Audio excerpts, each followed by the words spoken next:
अध्याय 3 गुमनाम चिट्ठियां। ब्राजीलियन साहब के निकल भागने के कारण हैरी को अब तक की सबसे लंबी सजा मिली। जब उसे अलमारी से बाहर आने की छूट दी गई तब तक गर्मी की छुट्टियां शुरू हो चुकी थी। डडली अपना नया वीडियो कैमरा तोड़ चुका था, रिमोट कंट्रोल वाले हवाई जहाज को चकनाचूर कर चुका था और पहली बार रेसिंग बाइक चलाते समय बूढ़ी मिसेस ट्विक को तब टक्कर मार चुका था जब वे बैसाखियों के सारे प्रिवेट ड्राइव की सड़क पार कर रही थी। हैरी खुश था कि स्कूल बंद हो गया, परंतु डडली के गैंग से बचने का कोई उपाय नहीं था क्योंकि वे रोज घर आ थमकते थे। पियर्स, टैनिस, मैल्कम और गॉर्डन सबके सब मोटे और मूर्ख थे, परंतु चूंकि डडली उनमें सबसे मोटा और सबसे मूर्ख था इसलिए वह उनका लीडर था। बाकी सभी खुशी खुशी डडली के मनपसंद खेल हैरी का शिकार में शामिल हो जाते थे। इस वजह से हैरी ज्यादातर समय घर से बाहर रहना पसंद करता था।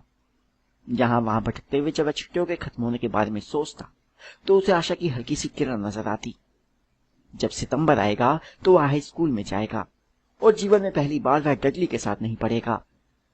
डडली को वर्णन अंकल के पुराने स्कूल स्मेल्टिंग्स में भेजा जा रहा था। पीएस पोल्किस भी वहीं जा रहा था। दूसरी तरफ हैरी एक सरकारी school stone wall high school में जाने वाला था, जिसका डडली मजाक उड़ाता रहता था। स्टोन वॉल में पहले दिन बच्चों को ऐसे टॉयलेट के अंदर डालते हैं, उसने हैरी से कहा। चाहो तो पता कर उसकी प्रैक्टिस कर लो। नहीं धन्यवाद, हैरी ने कहा। बेचारे टॉयलेट के अंदर तुम्हारे से जितनी गंदी चीज पहले कभी नहीं गई होगी, वे बीमार होगा। इससे पहले कि डडली उसके कहने का मतलब समझ पाए, हैरी ने दौड़ लगा दी। जुलाई में पैक्शनी आंटी डडली को एक दिन लंदन ले गई क्योंकि डडली के लिए स्मेल्टिंग की यूनिफॉर्म खरीदनी थी। हैरी को वे मिसेस ट्विक के यहाँ छोड़ गई। मिसेस ट्विक का व्यवहार आज पहले जितना बुरा नहीं था। बाद में हैरी को पता चला कि अपनी पालतू बिल्लियों में से एक के कारण वे गिर गई थी, जिससे उनकी टांग टूट गई और शायद इसलिए मिसेस ट्विक को बिल्लियों से पहले जितना प्रेम नहीं रहा था। उन्होंने हैरी को टेलीविजन देखने दिया और उसे थोड़ा सा चॉकलेट केक भी दिया, जिसका स्वाद ऐसा था जैसे उसे कई सालों से संभाल कर रखा गया हो। उस शाम को डडली ने अपनी नई चमचमाती यूनिफॉर्म में पूरे परिवार के सामने ड्राइंग रूम में परेड की। स्मेल्टिंग्स में पढ़ने वाले लड़के महरून रंग का लंबा कोट, नारंगी नेकर और बोटर्स नाम की स्ट्रॉ हैट पहनते थे। वे गांठदार छड़ी भी रखते थे और टीचर्स की आंख बचाकर उससे एक दूसरे को मारते थे। ऐसा लगता था जैसे बाद के जीवन के लिए बहुत अच्छी ट्रेनिंग थी। जब वर्णन अंकल ने डडली को नई यूनिफॉर्म में देखा तो वे भरी आवाज में बोले कि यह उनके जीवन का सबसे गौरवशाली पल है। पैक्शनी आंटी की आंखों में खुशी के आंसू छलक आए और वे कहने लगी कि उन्हें यकीन ही नहीं हो रहा कि उनका यह छोटा सा डडली बेटू है जो उतना सुंदर और बड़ा दिख रहा है। हैरी की बोलने की हिम्मत नहीं हो रही थी। उसे लग रहा था जैसे हंसी रोकने की कोशिश में उसकी दो पसलियां पहले टूट चुकी होगी। अगली सुबह जब हैरी नाश्ता करने गया तो किचन में भयानक बदबू भरी थी। ऐसा लग रहा था जैसे बदबू सिंक में रखे लोहे के एक बड़े टब में से आ रही थी। उसने इसमें झांक कर देखा।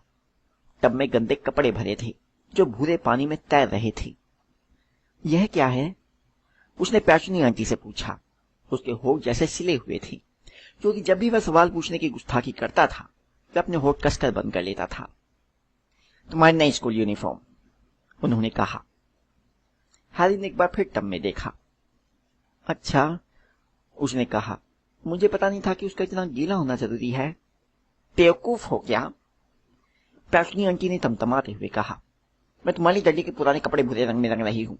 जब काम पूरा हो जाएगा तो यूनिफॉर्म भी बाकी बच्चों जैसी दिखेगी। हैरी को इस बारे में संदेह था, परंतु उसने सोचा कि बहस करने से कोई फायदा नहीं होगा।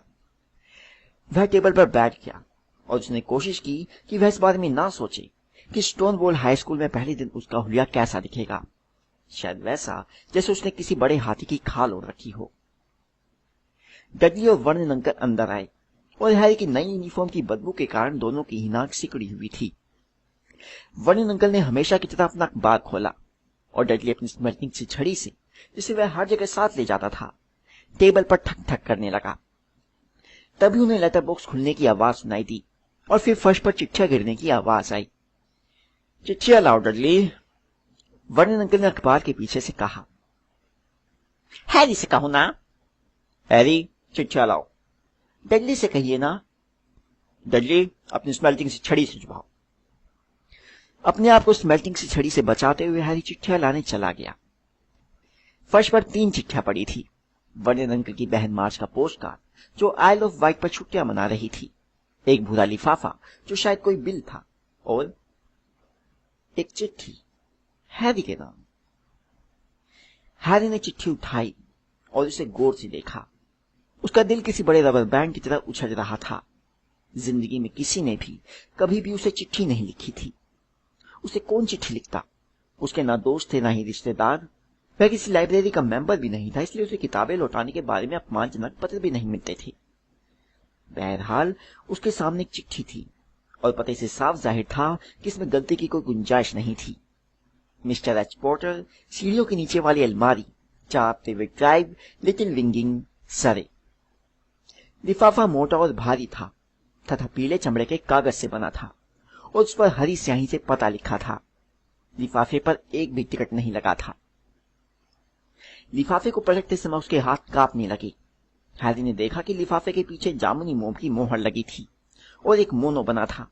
मोनो में एक शेर, एक चील, एक बिज्जू और एक सांप थे और बीच में बड़ा सा एच लिखा हुआ था। जल्दी करो लड़के, वर्णन अंकल किचन से चीखे। तुम क्या कर रहे हो? कहीं चिट्ठी में रखे बम की जांच तो नहीं करने लगे? वे अपने मजाक पर खुद ही हंस पड़े। हैरी किचन में वापस आया। वह अब भी अपनी चिट्ठी को खूब रहा था। उसने वर्णन अंकल को बिल और पोस्ट कार्ड दे दिए, फिर बैठकर धीरे से अपना पीला लिफाफा खोलने लगा। वर्णन अंकल ने बिल वाला लिफाफा खोला, उसे नफरत से पढ़ा और फिर पोस्ट कार्ड पर निगाह डाली। मार्च बीमार है, उन्होंने पैटनी आंटी को बताया। उसने बासी मछली खा ली थी। टैग! डडली अचानक चिल्लाया। टैग! हैरी के पास कुछ है। हैरी समय अपनी चिट्ठी खोलने ही वाला था, जो लिफाफे की तरह चमड़े के भारी कागज पर लिखी थी, परंतु तभी वर्णन अंकल ने उसके हाथ से चिट्ठी तेजी से छीन ली। ये मेरी चिट्ठी है, हैरी ने कहा और उसे वापस छीनने की कोशिश की। तुम्हें कौन चिट्ठी लिखेगा? वर्णन अंकल ने ताना मारते हुए कहा। उन्होंने एक हाथ से चिट्ठी खोली और उस पर नजर दौड़ाई। ट्रैफिक लाइट्स जितनी तेजी से रंग बदलती है, उससे भी ज्यादा तेजी से उनका चेहरा लाल से हरा हो गया। और बात यहीं पर खत्म नहीं हुई। कुछ ही सेकंड में उनका चेहरा बासी दले की तरह भूरा सफेद हो गया। पचुया, वे हाफते हुए बोले। डडली चिट्ठी छीनने की कोशिश कर रहा था ताकि उसे पढ़ सके, परंतु वर्णन अंकल ने चिट्ठी इतनी ऊंची पकड़ रखी थी कि वो उसकी पहुंच से दूर थी। पैटनी आंटी ने उत्सुकता से चिट्ठी ली और पहली लाइन पढ़ी। एक पल के लिए तो ऐसा लगा जैसे वे बेहोश होने वाली हो। उन्होंने अपना गला पकड़ लिया और दम घुटने जैसी आवाज निकाली। वर्णन, भगवान, वर्णन! वे एक दूसरे की तरफ एकटक देखते रहे। वे भूल गए थे कि हैरी और डडली अब भी उसी कमरे में थे। डडली को यह सहन करने की आदत नहीं थी कि उसकी तरफ ध्यान न दिया जाए। उसने अपनी स्मैटिंग से छड़ी अपने डैडी के सिर पर खट से मारी। मैं उस चिट्ठी को पढ़ना चाहता हूं, हैरी ने बौखलाते हुए कहा। मैं इसे पढ़ना चाहता हूं क्योंकि मेरी चिट्ठी है। दोनों बाहर निकल जाओ, वर्णन अंकल ने चिट्ठी को लिफाफे के अंदर ठूसते हुए कहा। हैरी हिला भी नहीं। मुझे मेरी चिट्ठी चाहिए, वह चिल्लाया। मुझे चिट्ठी पढ़ने दो, डडली चीख रहा था। बाहर, वर्णन अंकल गरजे। इसके बाद उन्होंने हैरी और डडली की गर्दन पकड़ी और उन्हें हॉल में फेंक दिया और किचन का दरवाजा धड़ाम से बंद कर लिया। हैरी और डडली तत्काल में एक जोरदार परंतु खामोश लड़ाई होने लगी कि चाबी के छेद में से कौन सुनेगा।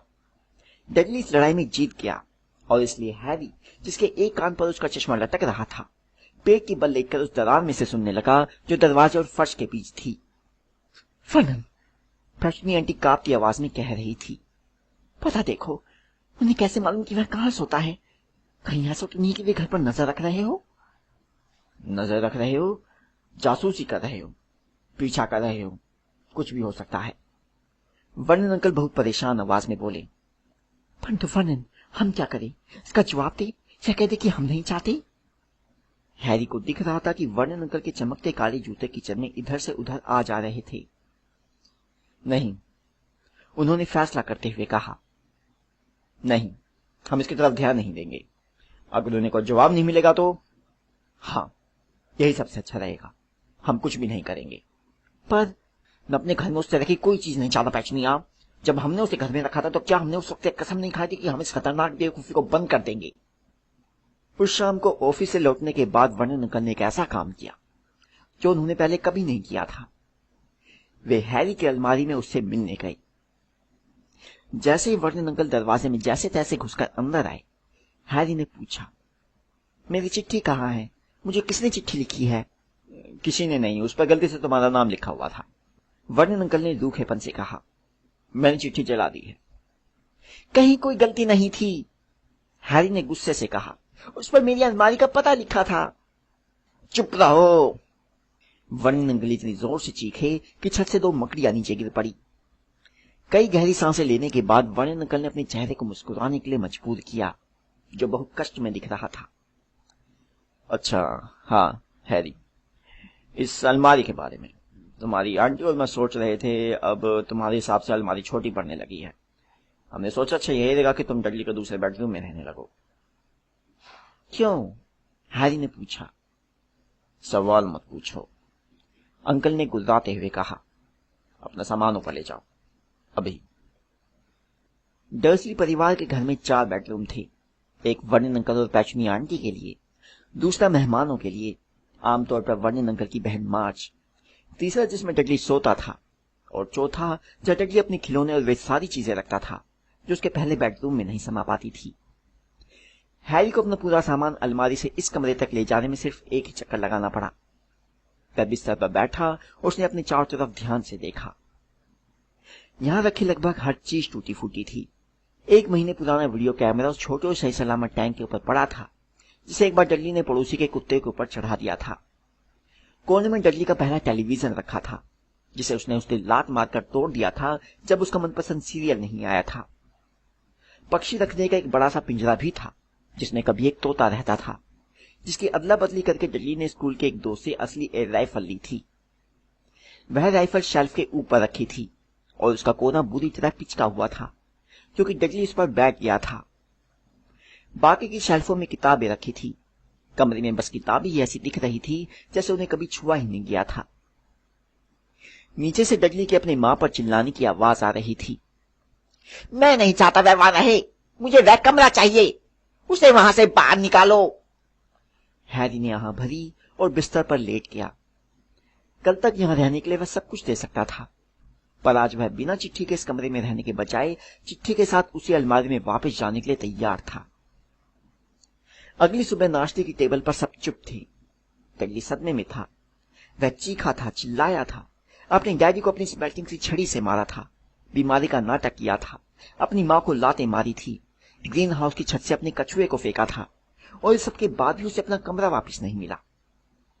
हैरी गुजरे हुए कल के इसी समय के बारे में सोच रहा था और दुखी हो रहा था कि काश उसने हॉल में अपनी चिट्ठी पढ़ ली होती। वर्नन अंकल और पैचनी आंटी एक दूसरे की तरफ रहस्यपूर्ण ढंग से देख रहे थे। वर्नन अंकल हैरी से अच्छा व्यवहार करने की कोशिश कर रहे थे, और जब डाक आई तो उन्होंने डडली को डाक लेने भेजा। डडली पूरे हॉल में स्मैटिंग सी छड़ी से हर चीज को ठोकता हुआ गया। फिर वह चिल्लाया, एक और चिट्ठी आ गई। मिस्टर एच पोर्टर, सबसे छोटा बेडरूम, 4 प्रिवेट ड्राइव। दबी हुई चीख के साथ वर्नन अंकल कुर्सी से उछले और उन्होंने हॉल में दौड़ लगा दी। हैरी उनके ठीक पीछे दौड़ रहा था। डडली के हाथ से चिट्ठी छीनने के लिए वर्नन अंकल को उसे जमीन पर गिराना पड़ा।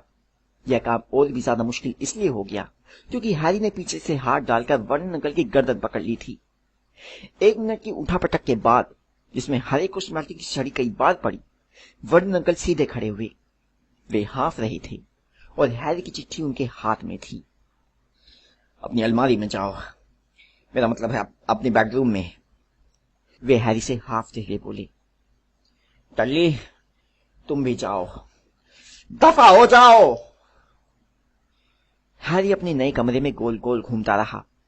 कोई जानता था कि वह अपनी अलमारी से निकलकर कहीं और सोने लगा था, और वह यह भी जानता था कि उसे अपनी पहली चिट्ठी नहीं मिली।